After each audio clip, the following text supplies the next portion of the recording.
ছাত্ৰ ছাত্ৰীসকল তোমালোকৰ ক্লাছ 5 যিটো চেপ্টাৰ 13 অসমীয়াৰ ওজাপালি নামৰ পাঠটো তোমালোকৰ আলোচনা কৰিম। তাৰ আগতে জনাই থওঁ ছাত্ৰ ছাত্ৰীসকল তোমালোক যিহেতু নতুনকৈ ক্লাছ 6 পাবা আৰু 6ত তোমালোকে চিন্তা কৰিব নালাগে, তোমালোকে অনলাইন ক্লাছ কৰিব পাৰিবা। অতি কম মাচুলত মোবাইলতে তোমালোকে পঢ়িব পাৰিবা, য'ত তোমালোকে লাইভ ক্লাছত পাৰিবা। ঠিক আছে, নোৱাৰাটো সুধিবও পাৰিবা। গতিকে তোমালোকৰ কোনোবাই যদি ল'ব বিচাৰে নাম্বাৰটো ছেভ কৰি থবা।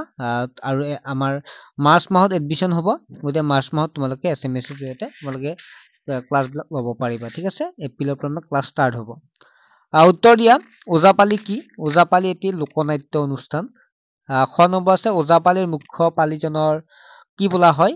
ওজাপালিৰ মুখ্য পালিজনক দাইনাপালি বুলি কোৱা হয়। ওজাৰ লগত কোন কোন থাকে? ওজাৰ লগত 5-6 জন মান পালি থাকে। ওজাপালি প্ৰকাৰবোৰ কি কি?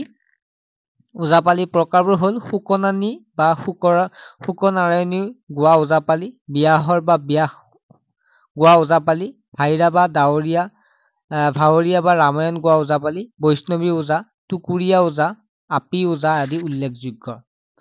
নেক্সট ওজাপালি ক'ত ক'ত পৰিৱেশন কৰা হয়? ওজাপালি অসমৰ সত্ৰসমূহত পৰিৱেশন কৰা দেখা যায়। চমু উত্তৰ লিখা। ওজাপালিয়ে পৰিধান কৰা সাজপাৰ কেনেকুৱা?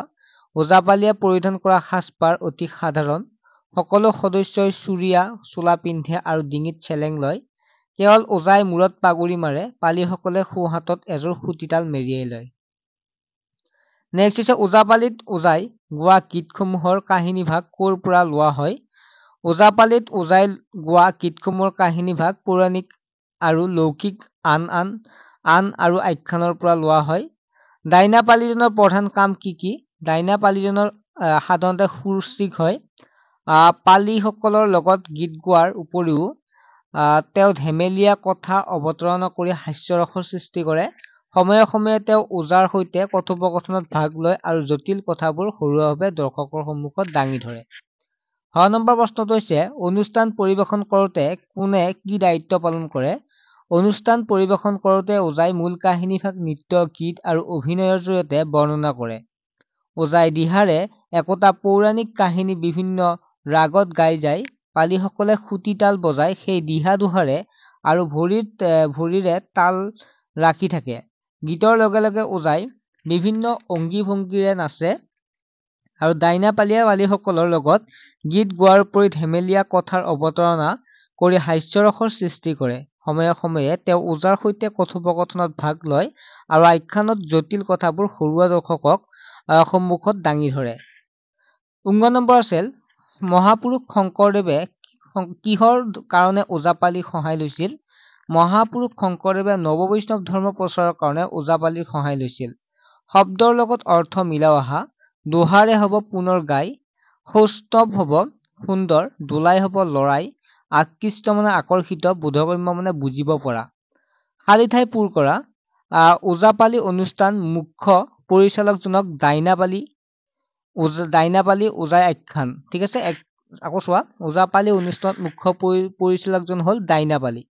ওজাই আখ্যানৰ দিহা লগাই দিয়ে।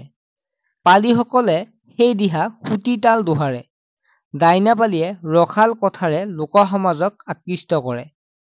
নেক্সট হৈছে খ অধ্যয়ন যিটো আছে, ইয়াত তোমালোকক দিছে উদাহৰণ চোৱা। ঢোল ঢুলীয়া, খোল খুলীয়া, লোণ লুণীয়া, গোফ গুফীয়া, জোৰ জুৰীয়া, লোক লগৰীয়া, বন বনৰীয়া, কাষ কাষৰীয়া, নাও নাৱৰীয়া। বাক্য ৰচনা কৰা। সুঁতিতাল। বেতুবা সুবুলি নথকা কাঁহৰ সৰু তাল। ইয়াক এনেকৈ লিখিবা। পুৰণি মন্দিৰখনত সুঁতিতালবোৰ এতিয়াও দেখা পোৱা যায়। সুঁতি হাঁহ, নিজৰ ঠোঁট বা হাতেৰে ধৰি আহাৰ খোৱা। চৰাই পোৱালিবোৰ খুটি খাব পৰা হলে বেলেগে বাহ সাজি থাকিবলৈ লয়।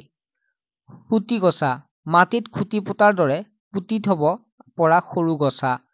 আইতাই বেৰা লগাবলৈ বাগানত এটি গছা পুতি থলে। সুঁতি নাতি, কোনো বিষয়ৰ সৰু ভাগ সৰু শুকৰা কথা আঁতিগুৰি কোনো বিষয়ৰ সম্পূৰ্ণ জ্ঞান আহৰণ কৰিবলৈ হলে বিষয়টো খুঁটি নাতি মাৰি জানি লব লাগে। সুঁতিপোত, থাকিবলৈ ঠাই ল। সি আমাৰ গাঁৱত খুঁটি পুতিব খুজিছে।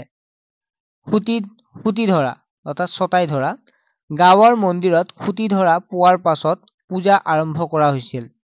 সুতীয়া-সুতি পৰস্পৰে পৰস্পৰক বা ইটোৱে সিটোক আঘাত কৰা কাৰ্য। পাৰ চৰাই পোৱালি দুটাই সুতীয়া-সুতি লাগি থাকে। ছাত্ৰ-ছাত্ৰীসকল আশা কৰোঁ তোমালোকে ভালদৰে বুজি পালা। তোমালোকৰ এনেদৰে নোটছবিলাক পাই থাকিবৰ কাৰণে বা তোমালোকে এনেদৰে ভিডিঅ'বিলাক পাই থাকিবৰ কাৰণে তোমালোকে চেনেলটো ছাবস্ক্ৰাইব কৰি ল'ব লাগিব। গতিকে নেক্সট এটা ক্লাছত লগ পাম। আজিলৈকে বাই।